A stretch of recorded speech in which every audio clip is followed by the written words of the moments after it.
Sinusoidal function means a sin omega t plus phi.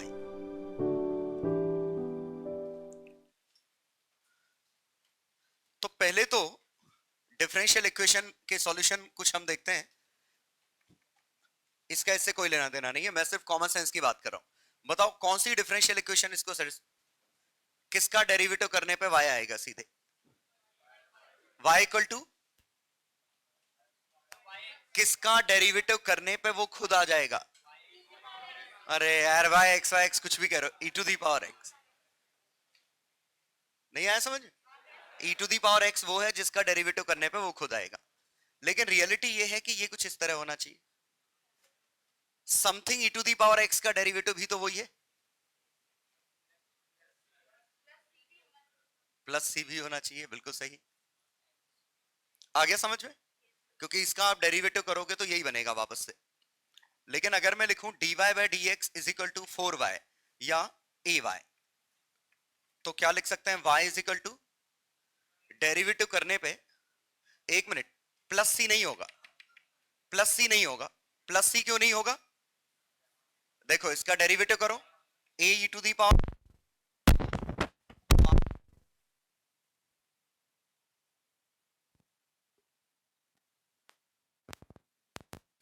ये बाहर निकला है। चलो y अगर a e to the power x plus C था तो dy बाई डी एक्स कितना है? a e to the power x। क्या ये दोनों बराबर निकले? नहीं निकले ना, तो c नहीं होगा। ठीक, चलो और देखते हैं। अगर dy by d x is equal to a y होता तो y क्या हो सकता है? अब डिफरेंशिएट करने पे a बाहर निकल आना चाहिए। सोचो, a e to the power ax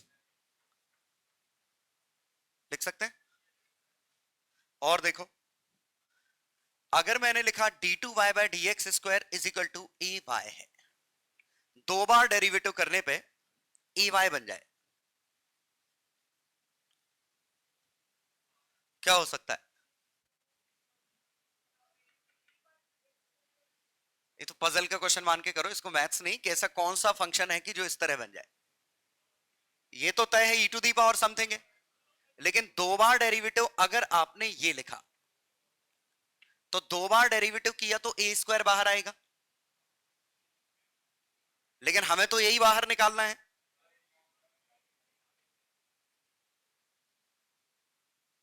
अब सोचो, अरे यार डिफरेंशिएशन बिल्कुल ही नहीं किया क्या कभी जिंदगी में?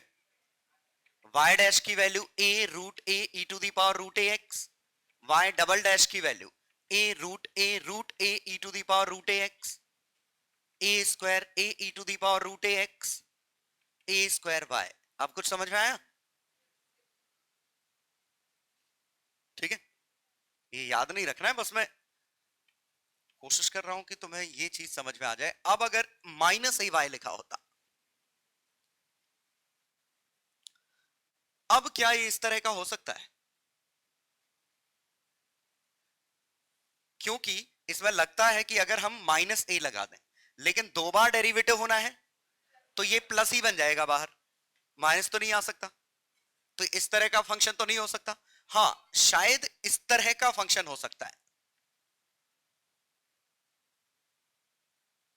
अब सोच पाए, अगर अयोटा होता तो ये डेरिवेटिव करने पे दो बार बाहर निकलता और अयोटा स्क्वायर -1 हो जाता, लेकिन ये तो रियल फंक्शन है नहीं, यहां तो इमेजिनरी चीजें आ गई। तो इसका मतलब कोई और होगा। तो बताओ ऐसी कौन सी चीज है जो डबल डेरिवेटिव करने पे खुद का नेगेटिव हो जाती? साइन। साइन का पहला डेरिवेटिव कॉस, अगला माइनस साइन, और कॉस का पहला डेरिवेटिव माइनस साइन, अगला माइनस कॉस। साइन और कॉस दोनों ही ऐसे हैं जो दो बार डेरिवेटिव करने पे नेगेटिव छोड़ देते हैं। तो y equal to sine x लेते तो डबल डेरिवेटिव करने पे माइनस साइन एक्स आ जाता। लेकिन यहां ये a कब आएगा? a कब आएगा? साइन के अंदर सोचो, अगर साइन के अंदर रूट ए एक्स हुआ तो ये डबल डेरिवेटिव करने पे ये दो बार रूट ए बाहर निकलेगा, ये ए बन जाएगा, लेकिन कुछ और सॉल्यूशन नहीं हो सकता इसके अलावा। इसमें कुछ मल्टीप्लाई भी कर दो तब भी तो सही है। आ गया समझ में? इवन इसमें कुछ कांस्टेंट भी जोड़ दो तब भी तो सही है। सोचो, तो मैं यहां क्या कह रहा हूं कि y equal to A sine root A X plus C होता, तो y डैश की value A cos root small A X plus C, और y डबल डैश की value A square sine root A X plus C. A square बाहर निकाला, ए square Y negative. ये समझ में आया? ए सॉरी ए आया तो रूट ए आया था, ठीक है। ये बना।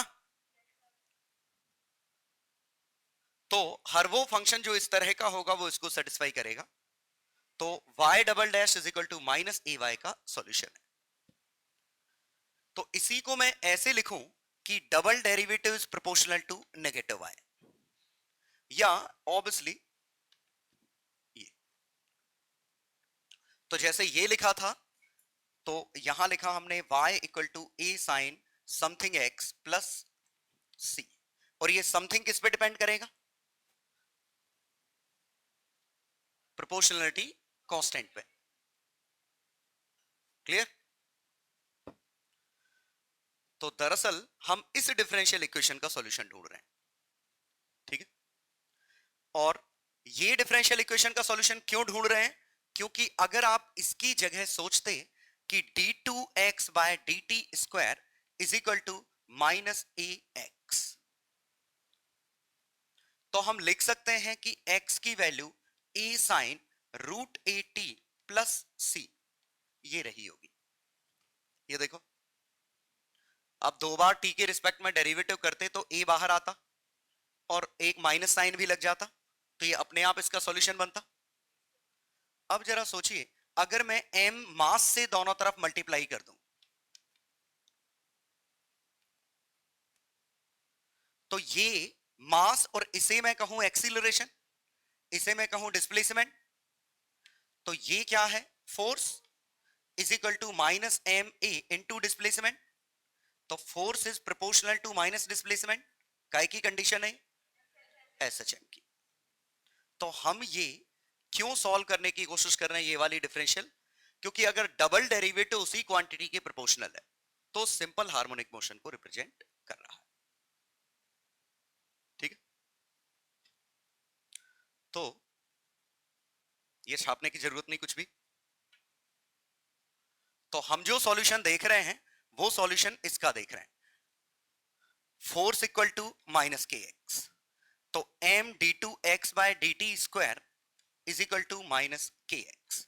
तो d two x by d t square is equal to minus k by m x. तो इससे हमने अंदाज लगाया a sine root k by m t plus five. ये सोचो, ये वो फंक्शन है जिसको दो बार डेरिवेटिव करने पे ये बनेगा। पहले डेरिवेटिव में रूट के बाय एम बाहर आया, अगले में एक और रूट के बाय एम, तो के बाय एम बाहर आया, अपने आप नेगेटिव बाहर आ जाएगा, और ये फाई तो कुछ भी हो ही सकता है। तो where a and phi are constant, a is called amplitude, ये भी कांस्टेंट है, and phi is called phase angle, ये भी कांस्टेंट है। तो पहले मैथमेटिकली ये चीज समझो, फिर हम आगे कुछ और देखेंगे।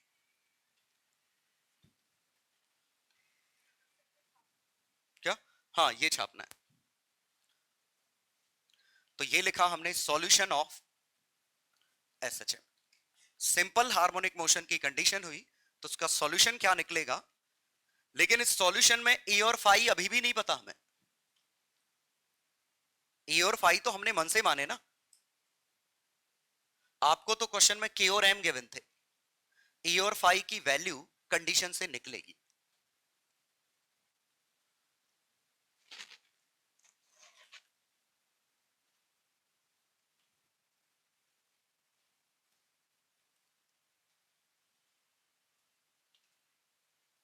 पक्का एसी चल रहे हैं दोनों?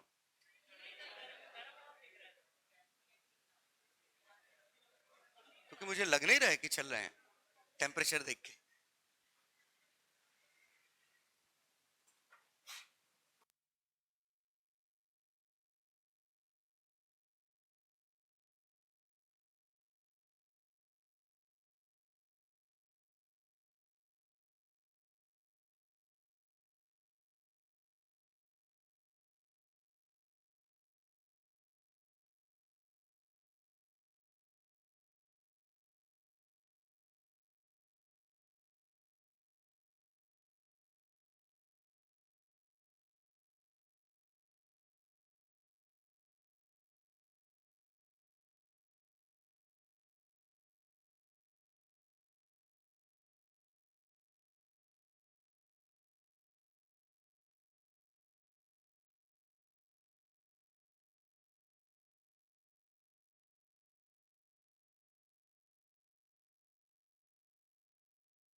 चलो,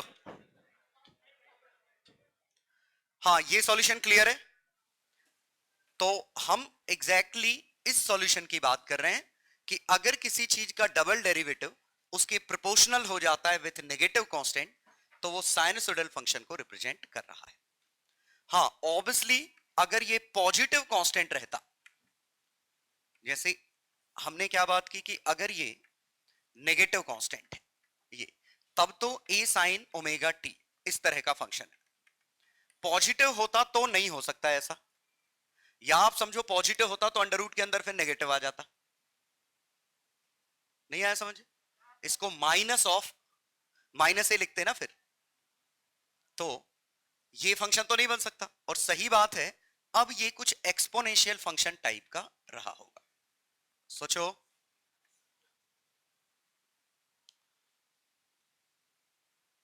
ये सोच पा रहे हो? इसका पुराने कॉन्सेप्ट से कोई लेना देना नहीं है, ये कॉमन सेंस है। नहीं तो सोचो ये हमने पढ़ा नहीं है इसलिए हमें पता नहीं चल रहा है। ये कॉमन सेंस है कि इस चीज का डबल डेरिवेटिव करने पे ये बनेगा, इस चीज का डबल डेरिवेटिव करने पे ये कंडीशन सेटिस्फाई करेगी। ठीक है, तो ये समझिए कि प्रोपोर्शनलिटी कांस्टेंट के साथ हम एक एक्स्ट्रा नेगेटिव क्यों चाह रहे हैं, क्योंकि नेगेटिव शोज रीस्टोरिंग नेचर। और रीस्टोरिंग नेचर क्योंकि फोर्स से अगर कंपेयर करें तो फोर्स डिस्प्लेसमेंट के अपोजिट है, रीस्टोरिंग है मतलब ये ऑक्सीलेशन की टेंडेंसी है। तो इस केस में तो ये ऑक्सीलेशन है, इस केस में ये ऑक्सीलेशन नहीं है। समझ गए? और बात बिल्कुल सही भी है कि ये अगर आपकी मीन पोजीशन है, यहां से एक्स डिस्प्लेसमेंट पे पार्टिकल है, अगर फोर्स इधर आया और यहां पे एक्स किया तो फोर्स इधर आया, हमेशा एक्स के अपोजिट, तब तो ऑक्सीलेशन करेगा। लेकिन अगर ये ऐसा आया तब तो भाग जाएगा ना, जिस तरफ भी होगा उसी तरफ भाग जाएगा। ठीक,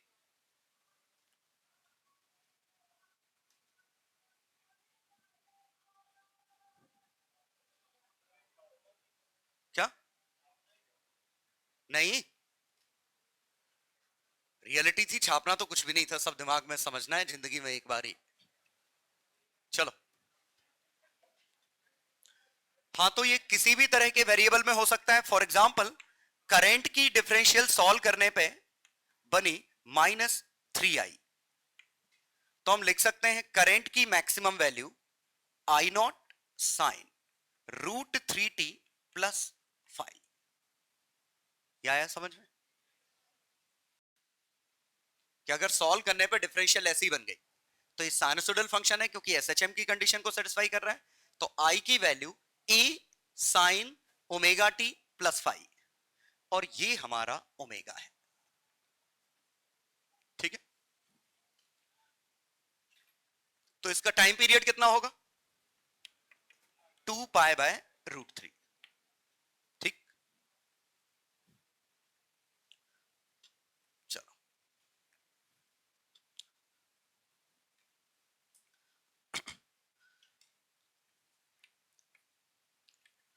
और हमने पिछली क्लासेस में देखा था dx/dt is equal to -kx type का है, तो ये हमारा डिके वाला केस है।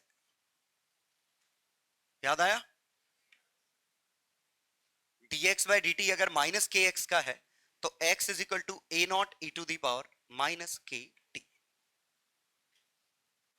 ऐसा बनेगा।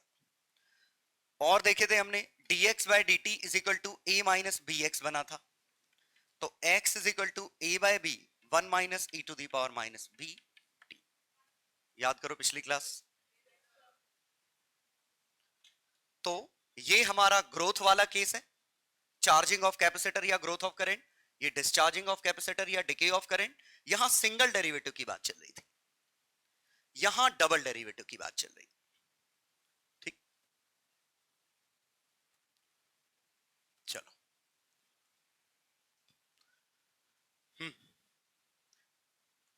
तो अब हमारा काम है कि ये अगर हमें इक्वेशन गिवन है तो इस इक्वेशन को प्लॉट करना, और अगर ग्राफ गिवन है तो इक्वेशन बता देना। जैसे हमें ये ग्राफ गिवन होता ऐसा, और हमसे कहा बताओ इसकी इक्वेशन क्या होगी।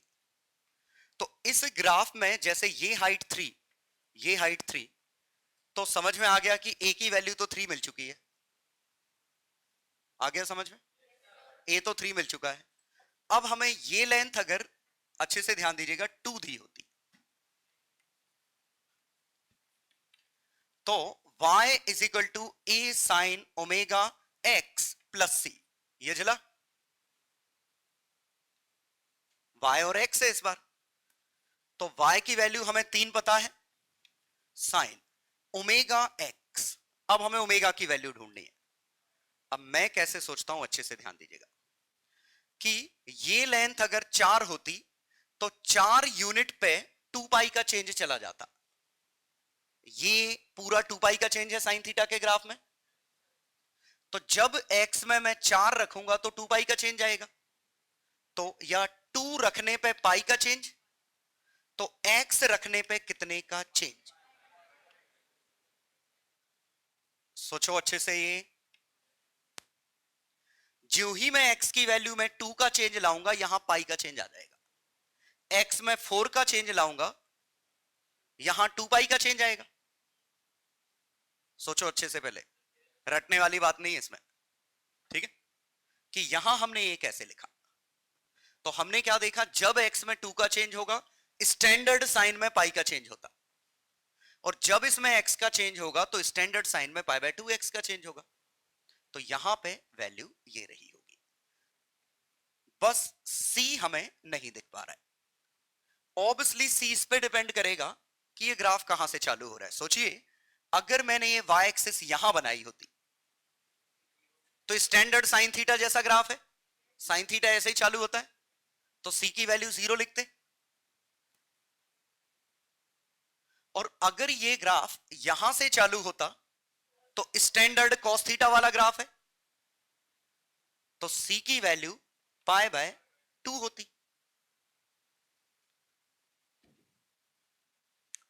तो ये समझने की कोशिश करिए कि आपने ग्राफ बना रखे हैं, तो जैसे ये है ग्राफ, एक ये ग्राफ दिया होता, एक ये ग्राफ दिया होता, एक ये, अभी मत छापिएगा कुछ भी, एक ये दिया होता, तो हम सीधे ये कह सकते हैं कुछ ये a साइन थीटा टाइप का ग्राफ है, ये कुछ a cos kx टाइप का ग्राफ है, ये a cos kx plus pi या माइनस a cos kx का ग्राफ है, और ये समझ पा रहे हो? हाँ, साइन थीटा जैसा ग्राफ है, लेकिन हमें नहीं पता साइन थीटा ऐसे स्ट्रेच किया कि ऐसे स्ट्रेच किया। समझ गया मैं क्या कह रहा हूं? क्योंकि साइन थीटा का ग्राफ ऐसा होता है अगर ये हाइट 1 हो और ये लेंथ पाई हो, लेकिन अगर क्वेश्चन में ये हाइट 3 दे रखी है तो ये साइन थीटा नहीं 3 साइन थीटा का ग्राफ है। समझ गए? और ये अगर पाई दे रखा था और ये लेंथ मान लीजिए 2 दे रखी है, मैं उसी क्वेश्चन की बात कर रहा हूं, तो इससे ये बनाने के लिए 1 की जगह 3, ये अगर साइन थीटा है तो ये 3 साइन थीटा है, लेकिन वाकई में थीटा नहीं है क्योंकि इस डायरेक्शन में भी कंप्रेस हुआ है, और पाई की जगह 2 आया तो पाई बाय 2 टाइम्स कंप्रेस हो गया है। ठीक, इसीलिए यहां थीटा की जगह कुछ और आएगा। और कैसे सोचा, थीटा में जब मैं 2 का चेंज करूंगा तो इनपुट में पाई का चेंज होगा। ठीक है, क्योंकि this length is equivalent to this one.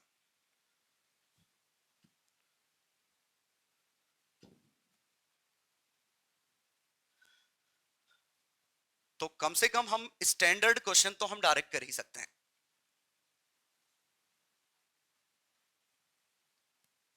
चलो और देखो,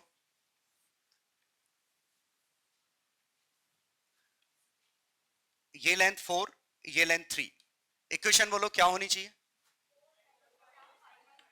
x is equal to 4 sine pi by 3, x coordinate में t है, माइनस माइनस, समझ में आया? क्योंकि असली में ये ग्राफ माइनस साइन थीटा का है, साइन थीटा तो ऊपर से चालू होता। आया? सेकंड, ये लेंथ 5, ये लेंथ 2, बोलो x is equal to 5 sine cos pi by 2,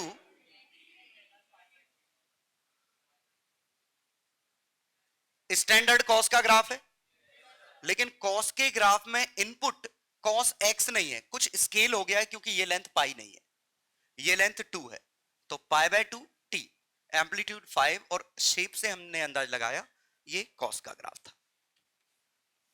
ठीक है, और अगर ये ऐसा होता, ये लेंथ होती 2 पाई, ये लेंथ होती 1/3।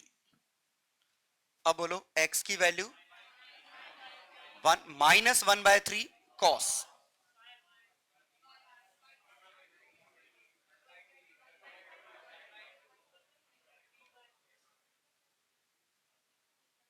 नहीं आया समझ में? t/2, क्योंकि यहां पाई होना चाहिए लेकिन यहां 2 पाई लिखा है। तो सोचो, मैं, या तो आप याद ही कर लो, लेकिन बेहतर तरीका है, ओरिजिनल ग्राफ ऐसा था, हम इसकी जगह ग्राफ ऐसा ऐसा चाह रहे हैं। ये समझ में आया? तो अगर ये साइन एक्स का ग्राफ है तो ये साइन एक्स बाय 2 का है, पढ़ा होगा ग्राफ में कि x में कुछ मल्टीप्लाई करते हैं तो दबता है, डिवाइड करते हैं तो खिंच जाता है ग्राफ। तो या तो आप सोचिए पाई से 2 पाई हो गया, स्ट्रेच हो गया, तो ये ऐसा बना होगा। लेकिन बेहतर तरीका सिंपली क्या है कि 2 पाई रखने पे पाई बन रहा है, x में या t में 2 पाई का चेंज लेने पे पाई का चेंज आ रहा है, इसीलिए ये t/2 रहा होगा। अब मैं इसमें बहुत जरूरी चीज क्या कह रहा हूं कि मैं इसको लिखूं 4 sine pi by 3 t plus pi, लिख सकता हूं, ये माइनस अंदर ट्रांसफर कर दूं, इसको लिखूं 5 sine pi by 2 t plus pi, लिख सकता हूं, पाई बाय 2 सॉरी, और लास्ट वाले को x is equal to 1/3 sine t/2 plus 3 pi by 2। सोचो जरा, मैथमेटिकली ऑल आर सेम,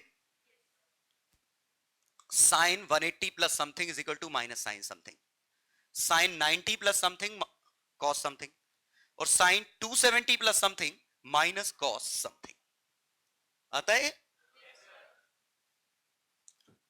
तो हम ये यहां कहना चाह रहे हैं कि हम हर चीज को साइन के टर्म में लिख पा रहे हैं, भले चाहे वो ग्राफ कॉस का हो, चाहे साइन का हो, चाहे कोई और हो। ठीक है, हालांकि अभी तक हमने ये वाला नहीं देखा है कि ये अगर यहां से पास हो जाता तो क्या करते। ठीक है, अभी तक हमने ये देखा यहां से पास होगा, यहां से होगा, यहां से होगा, तो क्या करेंगे। तो फाइनली हमें ये सीखना है बस।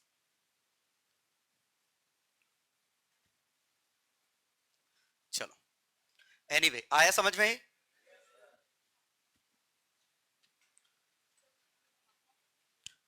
छापोगे? पता नहीं, मुझे लगता तो नहीं, वैसे छापना हो छाप लो, मानोगे तो है नहीं, छाप लो छाप लो।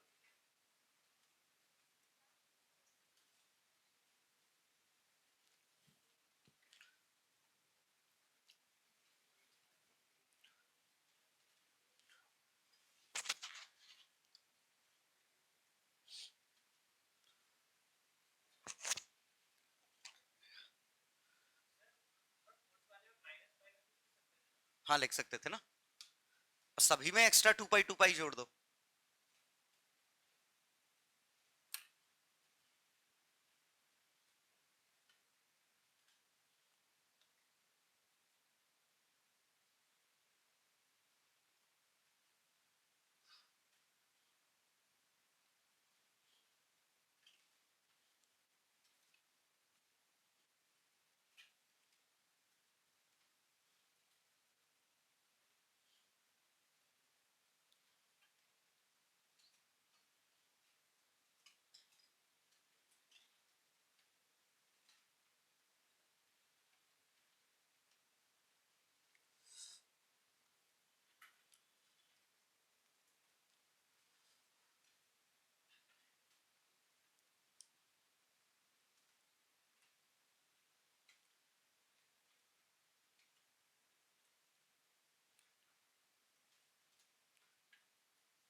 चलो सीख गए ग्राफ बनाना।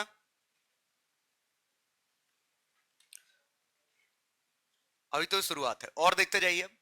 अब मैं इसमें ये कह रहा हूं कि मैं इसी फंक्शन को π/3t प्लस पाई प्लस 2 पाई मतलब प्लस 3 पाई भी लिख सकता हूं। इसी को 4 साइन π/3t माइनस पाई भी लिख सकता हूं। इसी को 5 साइन 5 π/2 प्लस 5 π/2 भी लिख सकता हूं। इसी को 5 साइन π/2t माइनस 3 π/2 भी लिख सकता हूं। और इसी को 1/3 साइन t/2 माइनस π/2, इस तरह ऐसे कुछ भी बहुत सारी चीजें लिख सकते हैं। क्या हो रहा है इनमें, यहां पे 2 पाई बढ़ा दो या 2 पाई गिरा दो, फंक्शन सेम रहता है। याद आया, साइन थीटा में 2 पाई जोड़ दो या घटा दो, बेहतर है मैं कहूं 2k पाई जोड़ दो या घटा दो, फंक्शन रिमेन्स सेम। ये प्रॉपर्टी है, हर 2 पाई के बाद फंक्शन रिपीट होता है। तो ये पाई इकलौता ऑप्शन नहीं है, हम इसकी जगह 3 पाई लिख सकते थे, माइनस पाई लिख सकते थे, लेकिन आप जो भी लिख सकते थे उनमें 2 पाई का अंतर होगा, या तो वो 2 पाई बड़े होंगे या 2 पाई छोटे होंगे। क्लियर? जैसे इसमें हमने 2 पाई बढ़ा दिया, 2 पाई छोटा कर दिया, आप 4 पाई भी छोटा कर सकते थे। हाँ, लेकिन पाई बड़ा या पाई छोटा नहीं कर सकते क्योंकि इसका पीरियड 2 पाई है। ठीक है, यहां 3 π/2 की जगह माइनस π/2 भी कर सकते हो, 2 पाई ऐड भी कर सकते हो, कुछ भी कर सकते हो। क्यों? अगर फंक्शन पीरियोडिक है तो हम जानते हैं x plus minus n t equal to f of x. और दरअसल हम उसी से ये अंदाज लगाने की कोशिश करेंगे कि इसका टाइम पीरियड कितना है। देखें, ध्यान देना, अगर आपका टाइम चेंज हो रहा है, अगर आपका टाइम चेंज हो रहा है तो ये अंदर का एंगल चेंज हो रहा है, और अगर अंदर के एंगल में चेंज हो 2 पाई का चला गया तो आपका x रिपीट हो जाएगा। फिर रिपीट कर रहा हूं, ये x अगली बार वापस से वही वैल्यू कब मिलेगी, जब इसमें 2 पाई का चेंज चला जाएगा। और इसमें 2 पाई का चेंज कब जाएगा, जब t में 6 का चेंज आएगा। तो हर 6 सेकंड पे ये रिपीट हो रहा है, हर 6 सेकंड पे यहां 2 पाई बन रहा है, तो हर 6 सेकंड पे ये रिपीट हो रहा है, तो इसका पीरियड 6 सेकंड है। और सही बात है, 6 ही तो है। ये समझ में आया? तो अब आप ऐसा हर जगह सोच सकते हैं, हर 4 सेकंड पे रिपीट हो रहा है, तो टी में अगर मैं 4 रखूं तो ये 2 पाई बन जाना चाहिए। क्लियर? ऐसे ही हर 4 पाई पे रिपीट हो रहा है, तो टी की वैल्यू 4 पाई रखने पे ये 2 पाई बनना चाहिए। क्लियर है? अब तो कोई कंफ्यूजन नहीं इसमें। तो हमने दो चीजें तो निपटा दी, एम्पलीट्यूड बचपन से पता था ये हाइट है, इससे हमने ओमेगा ढूंढ लिया या टाइम पीरियड ढूंढ लिया। बस हमें एक फेज जो एक कांस्टेंट आ रहा है वो ढूंढना बाकी है। हाँ, इनमें तो हम ढूंढ ले रहे हैं बड़ी आसानी से, बाकी में देखते हैं कैसे ढूंढेंगे।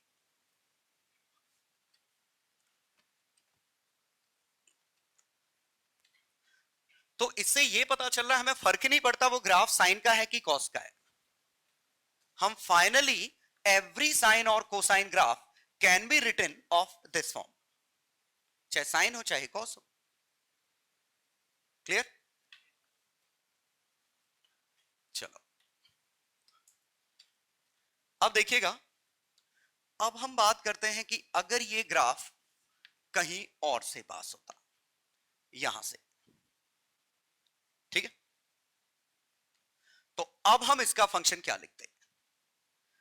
तो देखिए मैं कैसे सोच रहा हूं, मान लीजिए ये लेंथ -1 होती, ये लेंथ 2 होती, ये 5, ये 3, या ये हाइट 2,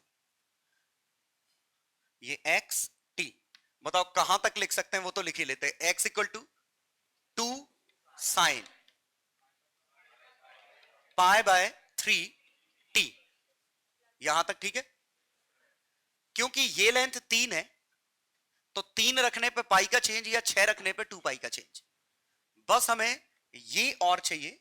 और शायद ये समझ गए होंगे ये इस पे डिपेंड कर रहा है ये ग्राफ कितना खिसका हुआ है। तो मैं कैसे सोच रहा हूं, ध्यान देना अच्छे से। अगर ग्राफ ऐसा होता तो वो वाला जो क्वेश्चन मार्क है दैट विल बी 0, क्योंकि स्टैंडर्ड साइन होता। पक्का समझ में आया? अब ये इसके मुकाबले ये ग्राफ किस तरफ खिसकाया गया है? Left side. ये समझ में आया? इस ग्राफ को हमने लेफ्ट साइड खिसकाया है, और कितना खिसकाया है बस यही सोचना है। तो ये कितना खिसकाया है? 1 यूनिट। और किसी ग्राफ को 1 यूनिट खिसकाते हैं लेफ्ट, तो +1 करते हैं या -1 करते हैं? +1। तो दरअसल इसका ग्राफ π/3 t +1 है। ध्यान दीजिए 1 का चेंज काय में आता है? t में, x कोऑर्डिनेट में। ये क्वेश्चन मार्क की वैल्यू 1 नहीं है, मैं तो यूनिट से सोचता हूं। t की यूनिट टाइम है, इस पूरे की यूनिट रेडियन है।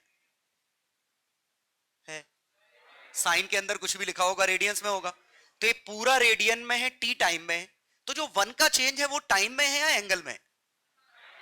x कोऑर्डिनेट तो टाइम है ना, तो 1 का चेंज टाइम में आना चाहिए। और अगर आपने ऐसा लिख दिया तो 1 की यूनिट तो रेडियन हो गई। पक्का समझ गए?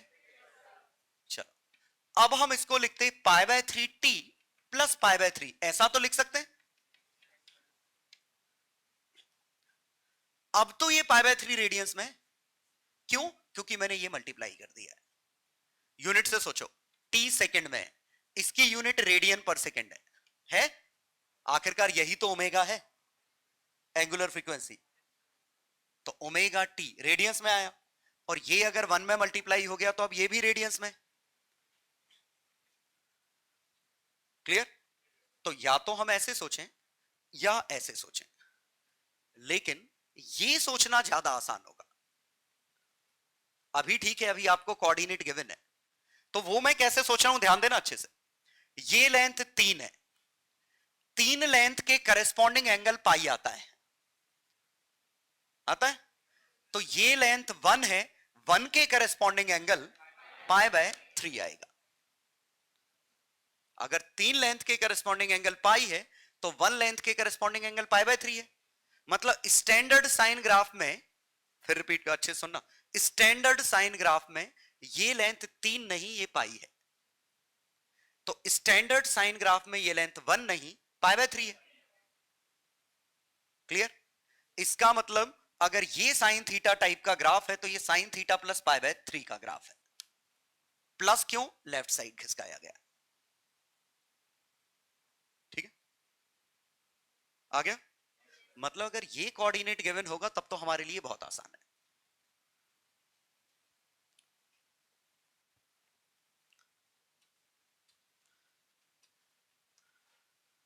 चलो तो एक क्वेश्चन और सोचो।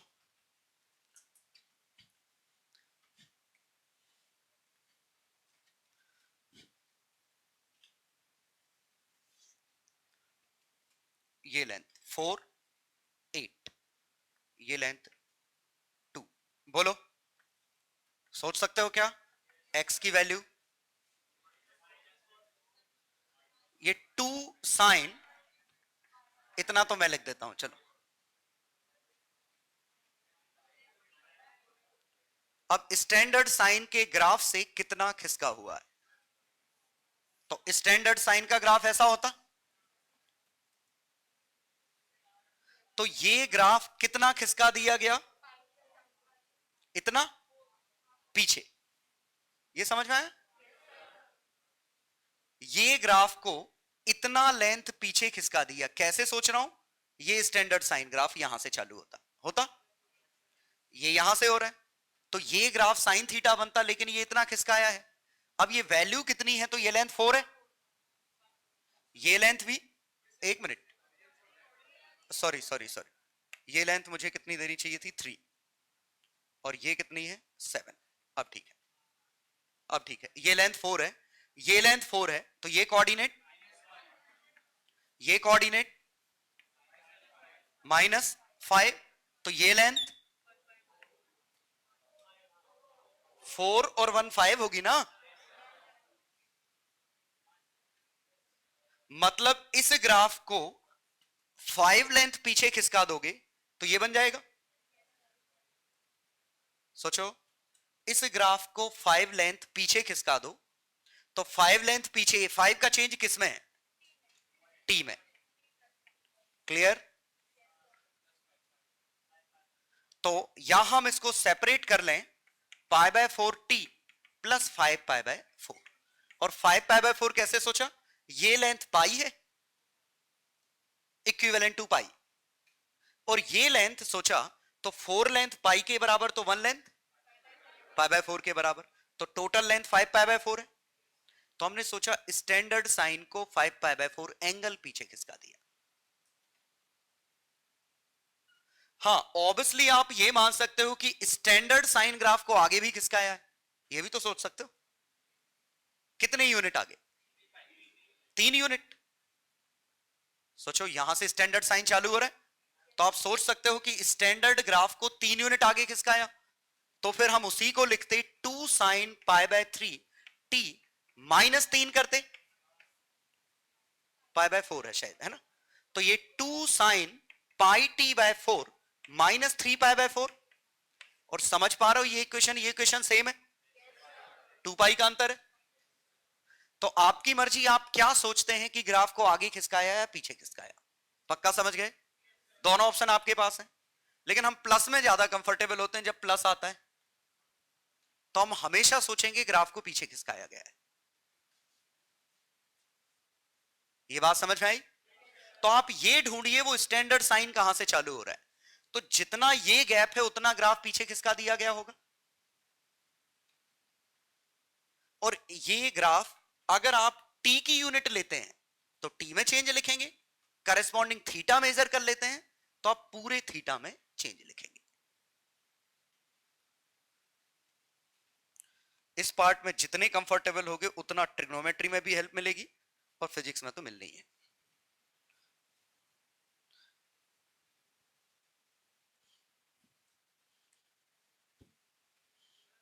हाँ हाँ, कर सकते हैं ना, कुछ भी कर सकते हैं, आंसर सेम आएगा। फ्लिप करोगे एक एक्स्ट्रा नेगेटिव आएगा, नेगेटिव अंदर भेजोगे पाई का चेंज चला जाएगा।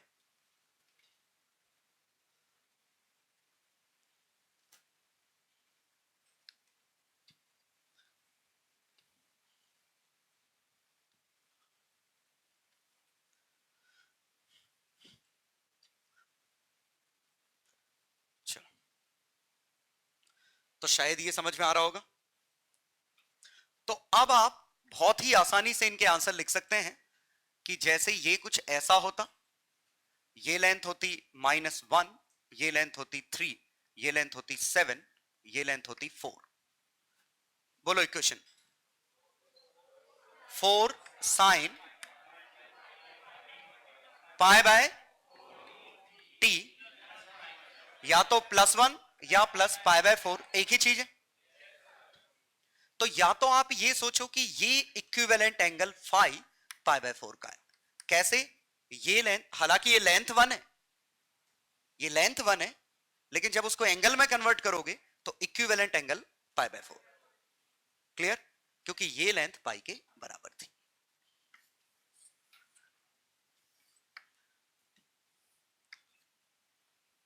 ये लेंथ 1 -2, ये लेंथ 5। बोलो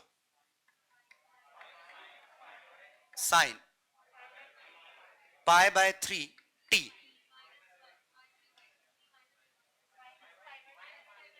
या तो आप -π/3 करें या +5π/3, एक ही चीज है। समझ में आया? कि या तो आप ये मानिए कि आपने ग्राफ को आगे खिसका दिया है, कितने यूनिट? 1 यूनिट। तो यहां t में t-1 होता, π/3 बाहर निकल जाता। या आप सोचिए कि आपका ग्राफ इतना फेज है, ये फेज माइनस का बनेगा, ये फेज प्लस का बनेगा। तो अगर आप ये फेज लिखते हैं तो ये करस्पॉन्डिंग एंगल कितना है? तो मैं कैसे सोच रहा हूं, ये एंगल पाई है, ये लेंथ 3 होती लेकिन ये लेंथ 2 है। ये समझ में आया? ये बेहतर तरीका है सोचने का, और हम इसी तरीके से सोचेंगे। हम ये ढूंढेंगे स्टैंडर्ड साइन कहां से चालू हुआ। हम ये लेंथ नहीं, ये एंगल ढूंढेंगे। तो 3 लेंथ पाई के बराबर, ये लेंथ कितने के बराबर? पक्का समझ गए? तो ये लेंथ 5π/3 मिल गई, तो हमारा 5 साइन ओमेगा टी, और ये 5π/3 मिल गया। ठीक।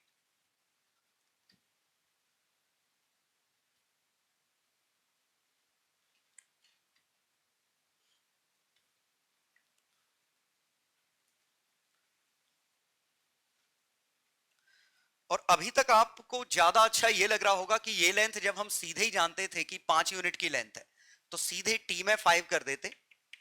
बिल्कुल सही है इस केस के लिए। अगले केसेस में हम बात करेंगे तो हम फेज एंगल आसानी से निकाल लेंगे as compare to that length. इसीलिए हम फेज एंगल में ज्यादा इंटरेस्टेड हैं। जहां से स्टैंडर्ड साइन ग्राफ हुआ उससे अंदाजा लगाओ।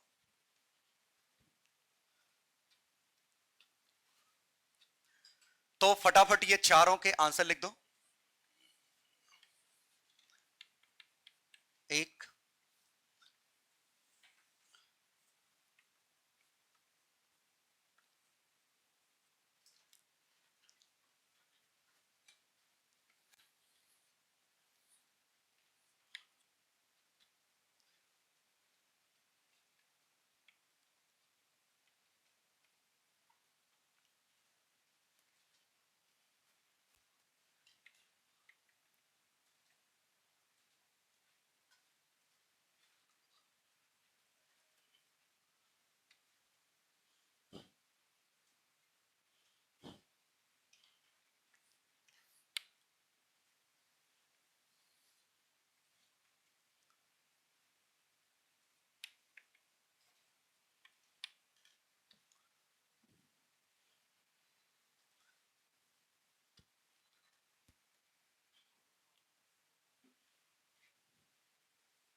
चलो ले आए।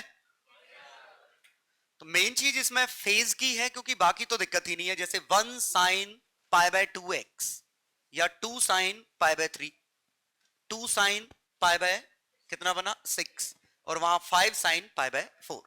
सिर्फ फेज सोचना है। और फेज सिंपली क्या है, स्टैंडर्ड साइन यहां से चालू होता, ये इसका फेज है। स्टैंडर्ड साइन यहां से चालू होता, ये इसका फेज है। यहां से चालू होता, ये इसका फेज है। यहां से चालू होता, ये इसका फेज है। और अगर आप सीधे एंगल लिखना चाहें तो ये एंगल पाई है, तो ये एंगल पाई बाय 2, ये angle 3 pi by 2, pi plus pi by 2, ये एंगल। तो ये एंगल देखने के लिए हम लेंथ सोचेंगे। तो ये लेंथ कितने की है 6, ये लेंथ 2, ये लेंथ 4। तो 6 लेंथ पाई के बराबर, तो 4 लेंथ, तो ये एंगल 2 पाई बाय 3। यहां पे सोचे पाई प्लस ये लेंथ 3 है, ये लेंथ 1 है। 3 लेंथ पाई के बराबर, तो 1 लेंथ पाई बाय 3। 4 लेंथ है पाई बाय 4, बिल्कुल सही 4 लेंथ है। ये 4 लेंथ पाई के बराबर, तो 1 लेंथ पाई बाय 4 के बराबर। या आप टोटल सोच सकते थे ये 2 पाई है, 2 पाई में से ये 3 पाई बाय 4 घटा दो, आपकी मर्जी। तो बस खत्म हो गया। तो ये बना 1 sign pi by 2 t plus pi by 2। ये 2 sine pi by 3 t plus 3 pi by 2। ये बना 2 sine pi bye 6 t plus 2 pi by 3। और ये वाला 5 sine pi bye 4 t plus 5 pi by 4। पक्का समझ में आ गया? तो हम हमेशा फेज को पॉजिटिव रख रहे हैं, मतलब हम हमेशा मान रहे हैं ग्राफ पीछे खिसकाया गया है, इसीलिए हम जो स्टैंडर्ड साइन देख रहे हैं ओरिजिन के लेफ्ट में देख रहे हैं। ये समझ गए? हम ओरिजिन के लेफ्ट में स्टैंडर्ड साइन ढूंढ रहे हैं, क्योंकि ग्राफ पीछे खिसकाया गया। पीछे खिसकाया तभी तो हम ये प्लस मान ले रहे हैं, ठीक है? आगे खिसकाते तो आप माइनस करना पड़ता है, ये कुछ चूज करना है, हम प्लस वाला ऑप्शन चूज करेंगे। चलो,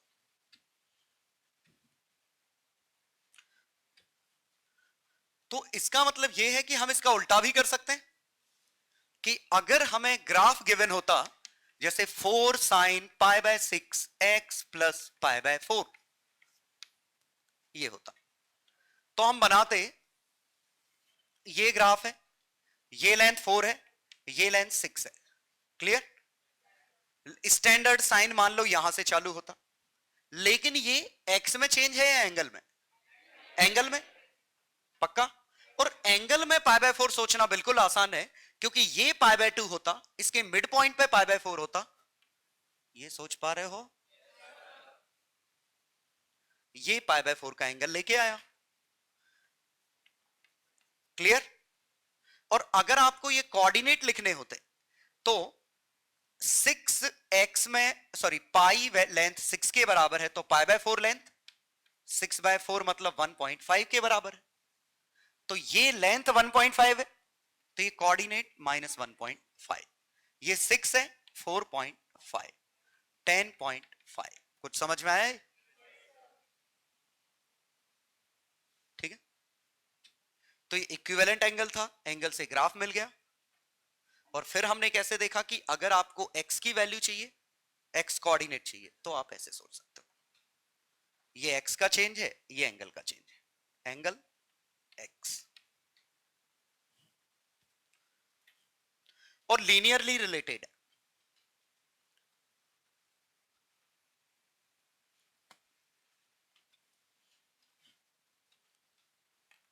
चलो, अब इसका बड़ा बेनिफिट अब आएगा ये सब सोचने का।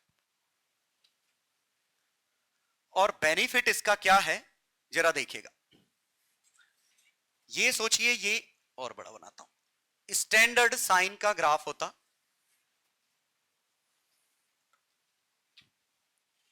ये स्टैंडर्ड साइन का है, तो ये अगर लेंथ स्मॉल a है, ये लेंथ कैपिटल A है, तो ये length sine inverse A by A है। है। य य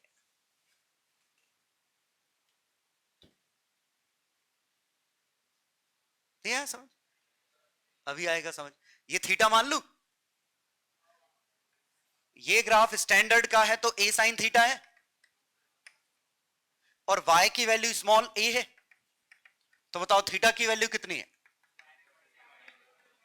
अब ठीक है, पक्का? लेकिन ये साइन इनवर्स लेना वेना ये सब -π/2 से π/2 के लिए ही सही है, एक्यूट एंगल के लिए ही सही है, क्योंकि साइन इनवर्स का आउटपुट 90 से आगे नहीं निकल सकता। तो देखिएगा अच्छे से, ये लेंथ अगर 5 होती, ये और बढ़ा लेता हूं, ये लेंथ अगर 5 होती, ये लेंथ अगर 3 होती, तो हम ये कह सकते हैं कि ये लेंथ साइन इनवर्स 3/5।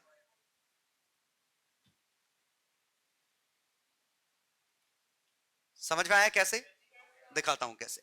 उस तरफ की 3 ना निकाल के मैं इस तरफ की 3 निकाल लूं, अब ये लेंथ और ये लेंथ तो सेम आएगी, और ये थीटा अगर देखूं तो अब तो स्टैंडर्ड साइन ग्राफ है, और ये 5 साइन थीटा का ग्राफ है, और 5 साइन थीटा की वैल्यू 3 है, तो थीटा की वैल्यू साइन इनवर्स 3/5, और ये थीटा सेम है। यह आया समझ में? पक्का? लेकिन ये जो हमें वैल्यू मिल रही है वो एक्स कोऑर्डिनेट की नहीं मिल रही है, एक्चुअली हमें वो, अगर स्टैंडर्ड साइन होता तब वो एक्स कोऑर्डिनेट की वैल्यू होती, अदरवाइज ये हमें एंगल की वैल्यू मिली है, ये इक्विवेलेंट एंगल मिला है कि इसका एंगल इक्विवेलेंट क्या है। तो ये ऐसे सोचिए, एक ग्राफ ऐसा है, आपने कहा ये लेंथ π/2 है, तो ये लेंथ π/2 तो तभी है ना जब ये साइन थीटा का ग्राफ है या कॉस थीटा का ग्राफ है, थीटा का कोई कोएफिशिएंट नहीं है। नहीं आया समझ? ये साइन थीटा या कॉस थीटा होता तभी तो ये लेंथ π/2 कह पाते, अदरवाइज अगर ये साइन के थीटा होता तो अब आपकी ये लेंथ π/2 थोड़ी ना है, ये π/2 किसकी वैल्यू है? इस पूरे की वैल्यू। साइन के अंदर जो चिड़िया बनी है ये, दिस इज इक्वल टू π/2, तो थीटा की वैल्यू कितनी बनेगी? π/2 के। समझ गए? तो ये जो हम निकाल रहे हैं साइन इनवर्स से, ये एक एंगल निकल रहा है, ठीक है, एक एंगल निकल रहा है।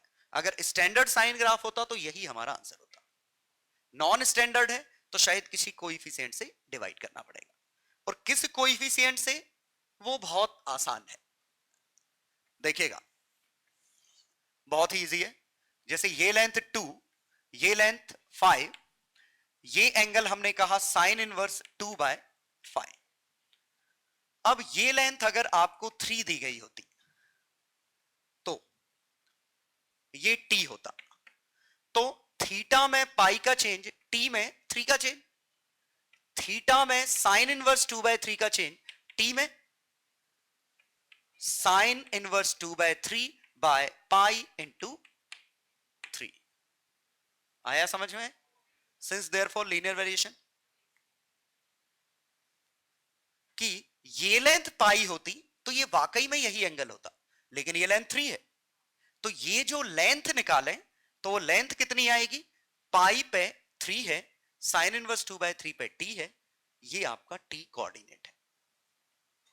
लेकिन जरा आप ध्यान दीजिए कि इक्वेशन लिखते समय, जब हम इक्वेशन लिखते हैं तो ये चीज क्या है, t है या एंगल है? एंगल है, तो डायरेक्ट यही का यही एंगल मिल जाएगा, आपको t में कन्वर्ट नहीं करना पड़ेगा।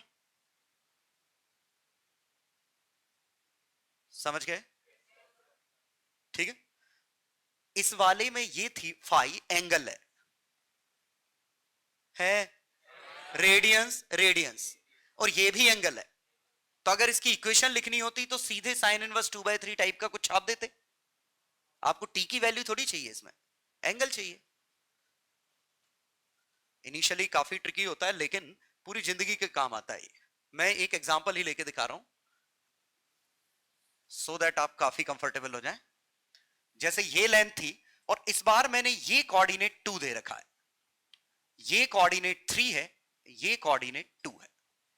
अब मुझे इसकी इक्वेशन चाहिए और ये लेंथ मैंने दी 5। बिल्कुल कंफर्टेबल है हम यहां तक, लेकिन मुझे ये एंगल और मिल जाए तो मजा आ जाएगा।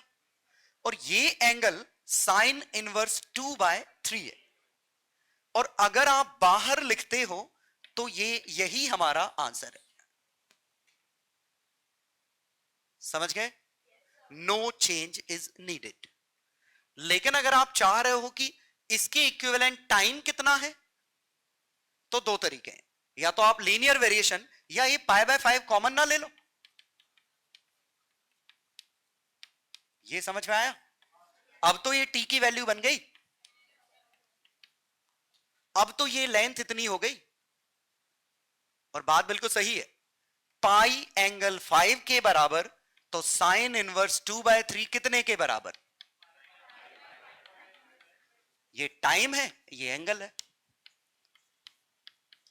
अपने आप वही चीज बन गई।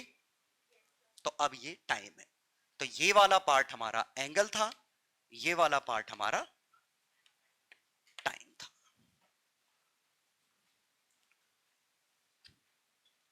मतलब हम एक ही नई चीज अब रटने वाले हैं कि ये जो एंगल है वो एंगल कितना निकलता है, और ये एंगल अगर आपको पता चल गया तो हर तरह के साइन कॉस के ग्राफ आप डायरेक्ट लिख लोगे।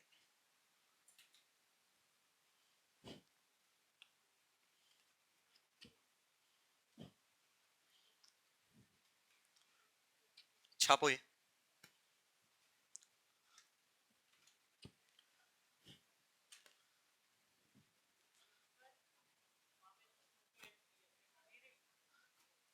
या तो एक्स कोऑर्डिनेट गिवन होगा या वाई कोऑर्डिनेट गिवन होगा। एक्स कोऑर्डिनेट गिवन हम पिछले बार में देख चुके हैं, वाई गिवन है तो अब देख चुके हैं, एक कोई तो देना ही पड़ेगा ना।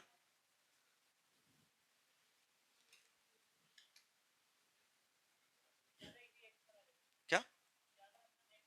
अरे तो क्वेश्चन बनाने वाले को इससे क्या मतलब है, आसान क्या है?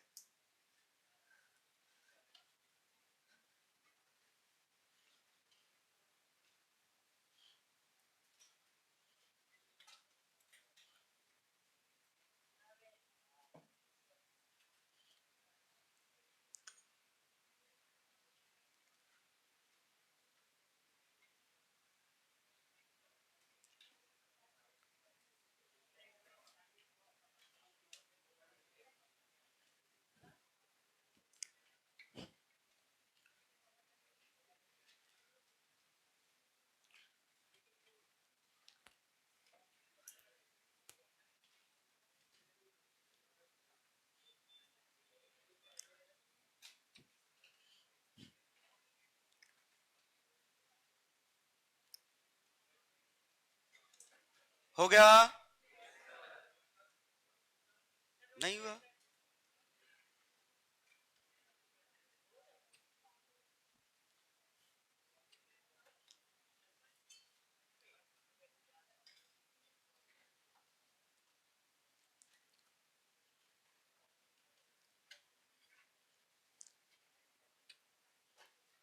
चलो देखो, और देखिए, मान लीजिए ये कहां हेल्पफुल है, जैसे हमसे कहा होता साइन थीटा 2/5 के सॉल्यूशंस, फाइंड सॉल्यूशंस, थीटा हमारा 5 पाई से 8 पाई के बीच में है। ठीक है, तो हमने क्या किया, साइन थीटा का ग्राफ बनाया, 5 पाई से 8 पाई के बीच में। जगह कम पड़ रही है मेरी, 3 पाई से 6 पाई के बीच में। 3 पाई भी मैं पाई ले लेता हूं, पाई से लेके, समझ गया ना, ग्राफ में जगह कम पड़ रही थी। 2 पाई, 3 पाई, 4 पाई, 5 पाई। तो क्वेश्चन में ये कहा साइन थीटा 2/5 कब था, इस रेंज में, तो हमें इस रेंज में 2/5 चाहिए। हाइट 2/5 बनाई हमने, कितनी बार है समझ में आ गया, 1 2 3 4। अब बस वैल्यू और मिल जाए तो बड़ा अच्छा रहेगा। अब जरा सोचिए, ये 5, ये लेंथ 1 है, ये लेंथ 2/5 है, स्टैंडर्ड साइन थीटा लिखा है। तो ये लेंथ, ये छोटी सी लेंथ साइन इनवर्स 2/5 है, और सिर्फ यही नहीं, ये लेंथ भी साइन इनवर्स 2/5, ये भी साइन इनवर्स 2/5, ये भी साइन इनवर्स 2/5। तो हम लिख सकते हैं इसका आंसर क्या आया, 2 पाई प्लस साइन इनवर्स 2/5, 3 पाई माइनस साइन इनवर्स 2/5, ऐसे ही 4 पाई प्लस और 5 पाई माइनस। पक्का बात समझ में आई? यहां कुछ करेक्शन नीडेड नहीं है, क्योंकि वो असली में साइन थीटा का ग्राफ था। ये लेंथ वाकई में पाई थी, और ये वाकई में पाई थी, तो ये लेंथ वाकई में साइन इनवर्स 2/5 थी। छापने की जरूरत नहीं। और इसमें हमें इससे फर्क ही नहीं पड़ रहा है कि साइन है, कॉस है, क्या है। जैसे कॉस थीटा -2/3, तो कॉस थीटा -2/3 ऐसा ग्राफ बनता। अब -2/3 ये लेंथ है, तो ये ध्यान दीजिएगा अच्छे से, ये लेंथ 2/3, ये लेंथ 1, तो ये एंगल,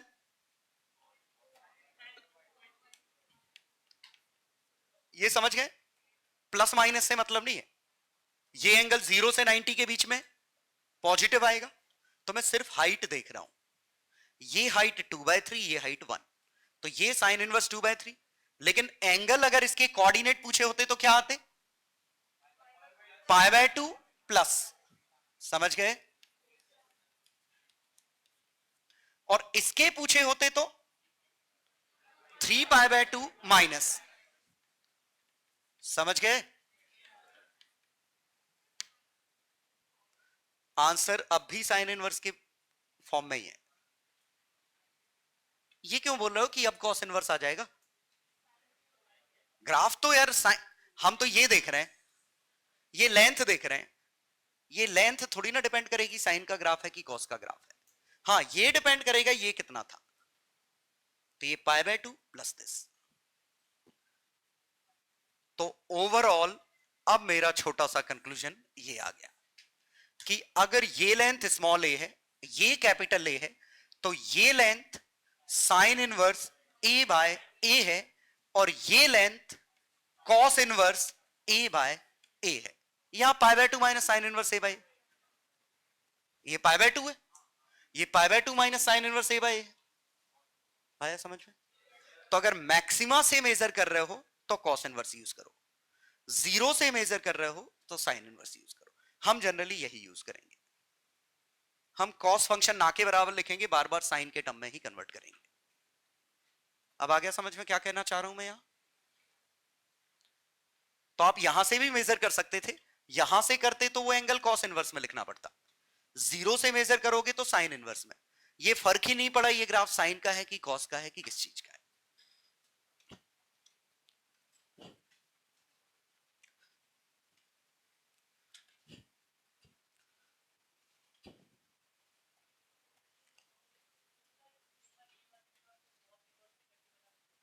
हाँ, इस वाले ग्राफ में कॉस इनवर्स से बिल्कुल आसान है। ये लेंथ 1 है, ये 2/3 है, तो ये लेंथ कॉस इनवर्स 2/3 है, तो इस हाइट से कॉस इनवर्स 2/3 पीछे, पाई माइनस कॉस इनवर्स 2/3 पीछे, उतना ही आगे। समझ गए? तो कर सकते हैं ऐसे भी, सेम आंसर है ना।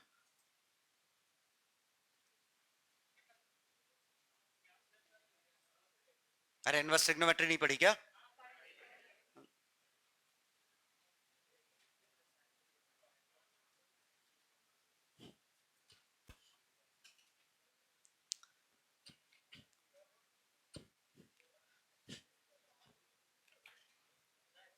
बोलो।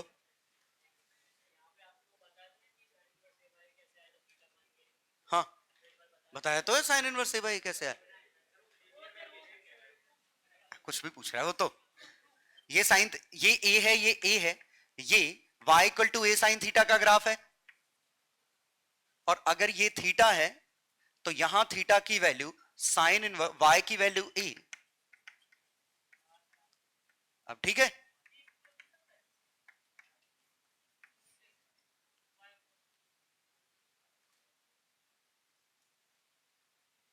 क्या हुआ? अरे मैं ये कह रहा हूँ इनवर्स ट्रिग्नोमेट्री में तो आए होंगे, ये सीधे हाइट वाइट नहीं लिखोगे कहीं?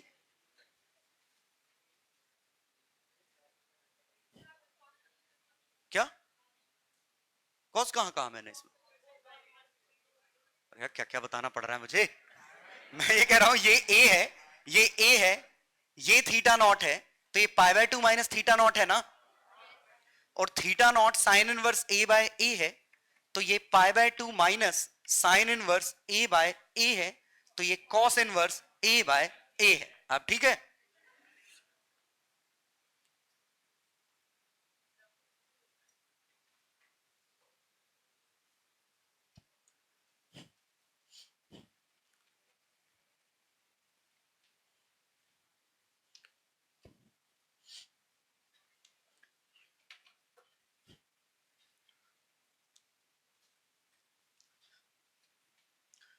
चलो जो भी हो, अब हम ये एंगल जानते हैं, और अब हम ये एंगल जानते हैं तो हम और ज्यादा इसमें कंफर्टेबल हो गए। जैसे हमें ग्राफ में ये पूछा होता, ये हाइट 1 दी गई होती, ये टोटल हाइट 3, ये टोटल हाइट 4, तो 3 sign pi bye 4 T plus, लेकिन फेज हमारा कितना है? यही है फेज, और हमें ये एंगल चाहिए, लेंथ नहीं चाहिए, क्योंकि हम टोटल में जोड़ने वाले हैं, और ये लेंथ साइन इनवर्स 1/3 है। ये साइन इनवर्स 1/3, ये टोटल पाई, तो ये कितना है? आखिरकार मेरी बात खत्म हुई। ठीक है, मैं ये सिखाना चाह रहा था। और अब मैं एक और बात यहां जो कहने वाला हूं कि अगर हमसे पूछा होता कि ये टी का कोऑर्डिनेट कितना होगा, जैसे यहां ये T1 है, ये T2 है, तो T1 की वैल्यू कितनी आएगी? तो ये जो साइन इनवर्स 1/3 है वो क्या है? एंगल। लेकिन हमें तो टाइम चाहिए, तो इनटू इनटू 4/पाई। आ गया समझ में?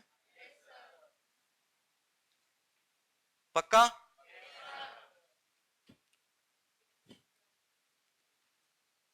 ठीक है, और T2 चाहिए तो पाई माइनस साइन इनवर्स 1/3, उसका करस्पॉन्डिंग फेज इनटू 4/पाई, नेगेटिव क्योंकि लेफ्ट है, कोऑर्डिनेट है।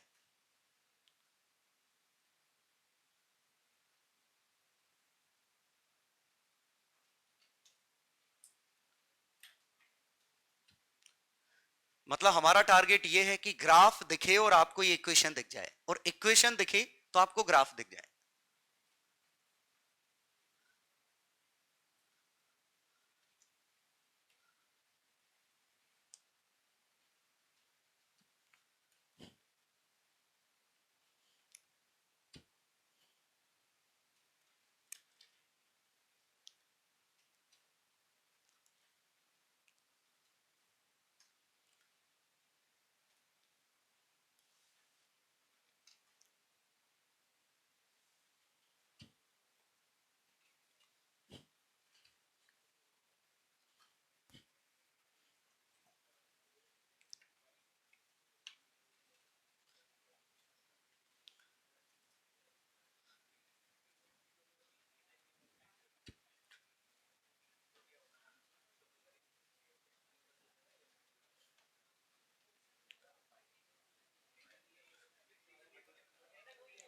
अब तो सीख गए। चलो, तो अब मैं कंक्लूजन इसका ले रहा हूं, और फिर उसके बाद कुछ क्वेश्चन दे रहा हूं, फिर ये बात खत्म हो जाएगी। तो कंक्लूजन हमारा क्या है? तो देखो, पूरा रायता फेज के लिए फैला है। ओमेगा हम डायरेक्ट सोच पा रहे थे, ठीक है, एम्पलीट्यूड डायरेक्ट दिख रहा था, फेज सोचना था, और फेज सोचने का बेसिक अप्रोच क्या था? स्टैंडर्ड साइन ग्राफ ढूंढिए, उससे जो एंगल है ये फेज है। अब ये फेज निकालने के लिए दो पॉसिबिलिटी है, या तो आपको एक्स कोऑर्डिनेट गिवन होगा, मतलब टी की वैल्यू गिवन होगी, तो डायरेक्ट ही आ जाएगा, या फिर आपको वाई कोऑर्डिनेट गिवन होगा। क्लियर?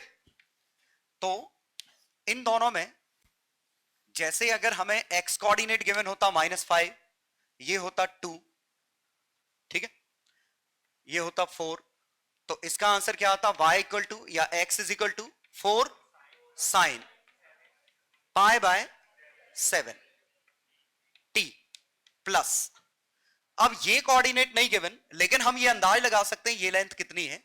तो 7 लेंथ पाई के बराबर, तो 5 लेंथ पक्का। तो ये 7 लेंथ पाई के बराबर, तो 5 लेंथ किसके बराबर? क्योंकि यही हमारा फेज था।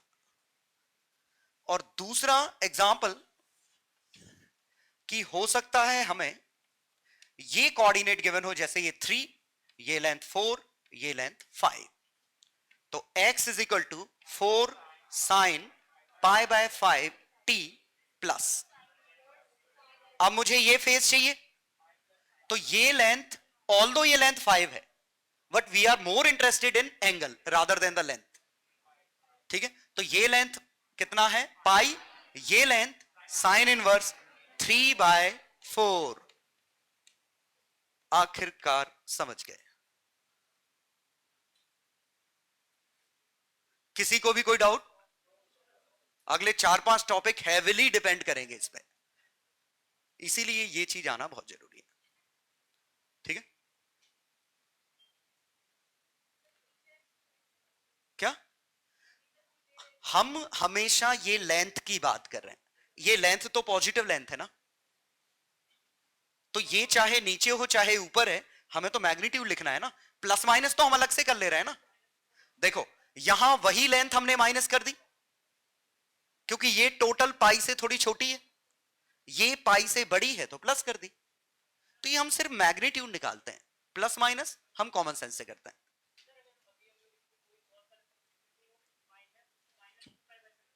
कॉस में क्यों लिखते हैं? तो 90 हटा दो, एक 90 माइनस कर दो, कॉस बन गया। नहीं समझे?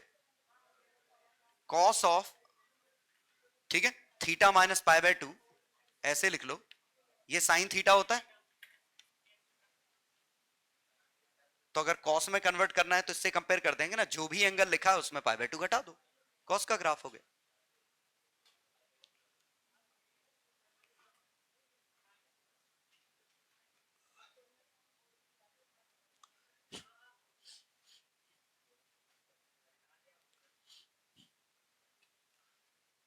चलो तो क्वेश्चन करो।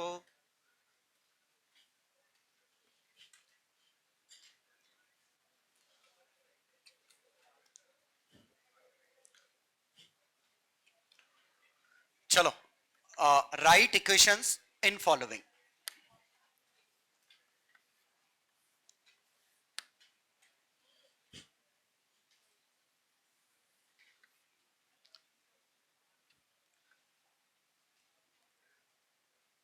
ये लेंथ √2, 2,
चलो देखो,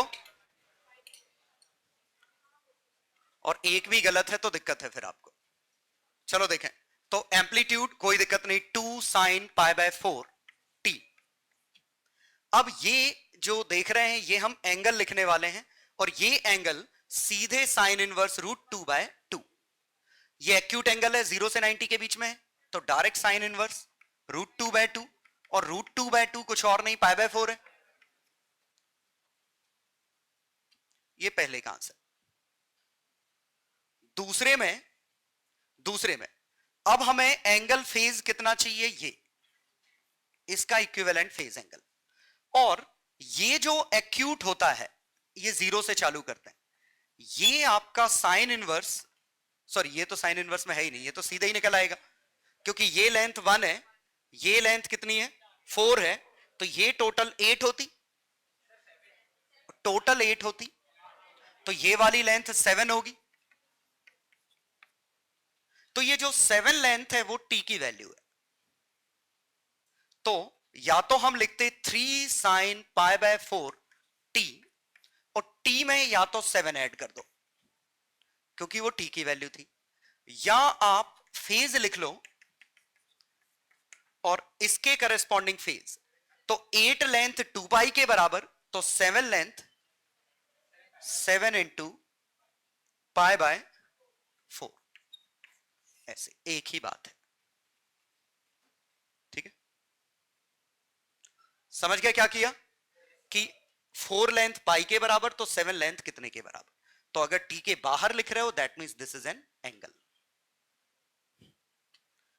चलो अगला क्वेश्चन 3, ये इसमें फेज दिमाग लगाने की जरूरत नहीं, दिख रहा है 3π/2 है, तो 2 साइन π/3 टी प्लस 3π/2, ऑटोमेटिकली ये -2 cos π/3 टी बन जाएगा, क्योंकि अगर आपको डायरेक्ट दिख जाए ये तो माइनस कॉस का ग्राफ है, तो -2 cos π/3 टी, या आप नॉर्मल भी करोगे तो भी सेम ही रहेगा। चलो नेक्स्ट, तो इसमें हमें ये फेज चाहिए, और वंस अगेन साइन इनवर्स वाला आंसर होता है एक्यूट एंगल वाला। ये पूरा साइन इनवर्स नहीं हो सकता, क्योंकि साइन इनवर्स होता तो वो तो 90 से छोटा होता है ना, तो ये साइन इनवर्स वाली लेंथ है, तो ये एंगल साइन इनवर्स 1/2 है, तो ये pi minus sine inverse 1/2, that means 5π/6, तो ये आया, इसका आंसर आया 2 साइन 3t।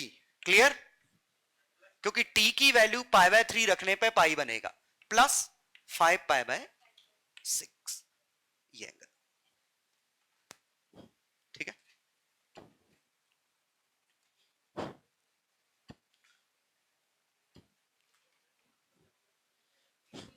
बोलो। अरे ये तो ज्यादा आसान था यार, ये लेंथ 8 के बराबर है, ये लेंथ 8 है, ये लेंथ 1 है, तो ये लेंथ 7 है, तो अगर आप टी में ऐड कर रहे हो तो डायरेक्ट 7 ऐड कर दो, क्योंकि ये 7 सेकंड है। लेकिन अगर आप टी के बाहर ऐड कर रहे हो तो आपको एंगल ढूंढना पड़ेगा उसके इक्विवेलेंट। तो हमने क्या सोचा, 4 लेंथ पाई के बराबर है, तो 7 लेंथ कितने के बराबर है, 7π/4।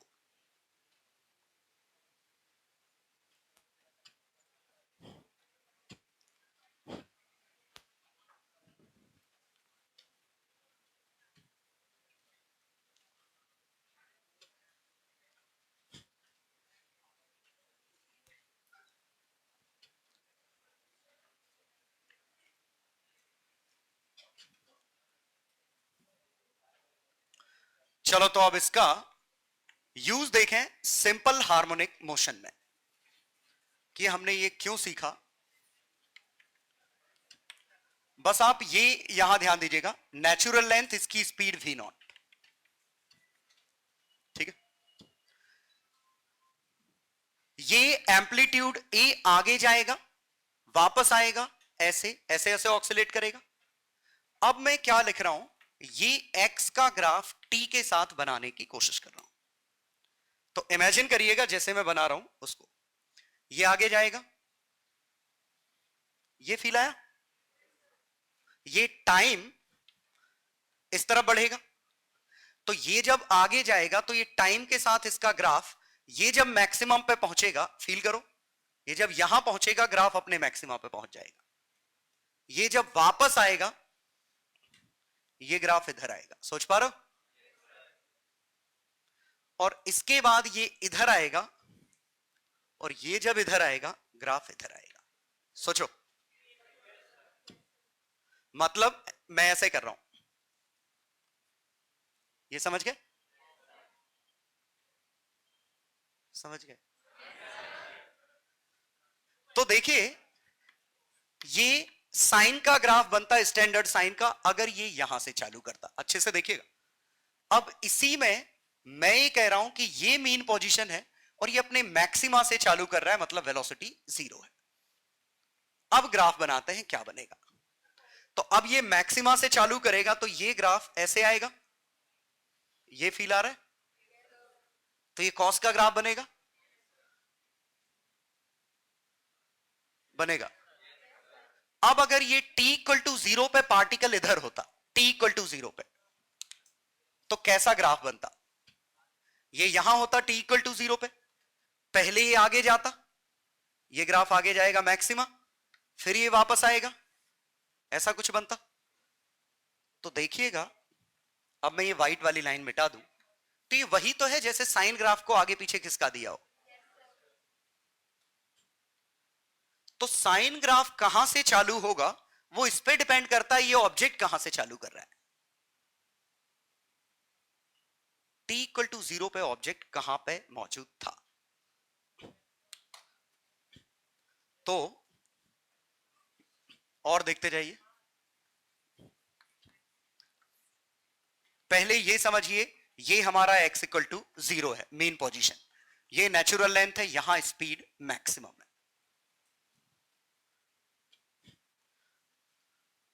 ठीक है, अगर ये होता तो मैं इसमें कह रहा हूं कि इसका ग्राफ, ये x और t का ग्राफ ऐसा बनता, ये हाइट a तक जाता, सोच पा रहे हो, और ये टाइम पीरियड t/2 में वापस आता। ये समझ गए? t/2 टाइम में वापस, अगले t/2 में वापस, तो टाइम पीरियड टोटल t होता, हाइट a तक जाता। तो अब मैं इसका x का इक्वेशन लिख सकता हूं, हाइट कितनी है a, साइन ये कितना है π/t/2 लिख सकते हैं, इंटू t प्लस 0। 0 समझ में आया? क्योंकि ये स्टैंडर्ड साइन का ग्राफ है। ये समझ पाए कुछ कि, और इसी ग्राफ को अब आप चाहो तो ऐसे घुमा दो। ठीक है, लिखने से पहले एक और एग्जांपल समझिए, फिर आपको ज्यादा मजा आएगा। अब मैं ये कह रहा हूं ये मेन पोजीशन है, लेकिन ये ऑब्जेक्ट अच्छे से देखिएगा, ये अपने a/2 पे ऑलरेडी आ चुका है और ये इधर जा रहा है। अब ये जाना था इन दो के बीच में एक्सट्रीम पोजीशन, ये यहां से ना शुरू करके ग्राफ यहां से शुरू कर रहा है, ये यहां पे आ चुका है। तो अब अगर हम ग्राफ बनाते तो ये ग्राफ a/2 से चालू होता, सोचो, और ये ग्राफ किस तरफ जाता? जब ये मैक्सिमम पे पहुंचता ऐसे बनता, ये फील आ रहा है? ये ऐसे जाता, ये ग्राफ ऐसे जाता, ये वापस आता, ये ग्राफ वापस आता ऐसे, क्लियर? और फिर उसके बाद ऐसा। और अब जरा सोचिए, क्या आप बता सकते हैं ये ग्राफ काय का है? ग्राफ की इक्वेशन ये आपको पता है कितना है? स्टैंडर्ड साइन के हिसाब से यही तो फेज है। तो इसका x कोऑर्डिनेट मैं लिख सकता हूं a साइन, ये कुछ और नहीं ओमेगा है, 2π/t, तो ओमेगा t लिख दूं, प्लस ये कितना कवर अप करके आया, साइन इनवर्स 1/2, ये a/2 है, ये a है, तो ये साइन इनवर्स 1/2 लिखा है। कोशिश करो, कॉमन सेंस बनेगा, बना? अब जरा सोचो कि मैं t इक्वल टू 0 पे कह रहा हूं नहीं पार्टिकल लॉर्ड घूम के आ गया है। एक मिनट मैं पहले पिछली चीज रिपीट कर दूं। पिछले में ये यहां था तो हमने कैसे सोचा, ये यहां अगर होता तो पार्टिकल यहां होता, ये फील आया। तो जितनी देर में ये यहां पहुंचा उतनी देर में ग्राफ यहां पहुंचा। अब लेकिन हमने ऑब्जर्व करना इस पॉइंट पे चालू किया, तो ये इतना पोर्शन ग्राफ का कवर अप हो चुका है। तो ये हमारा फेज जो कि हमने कैसे निकाला, a/2 रे साइन इनवर्स 1/2। ठीक है,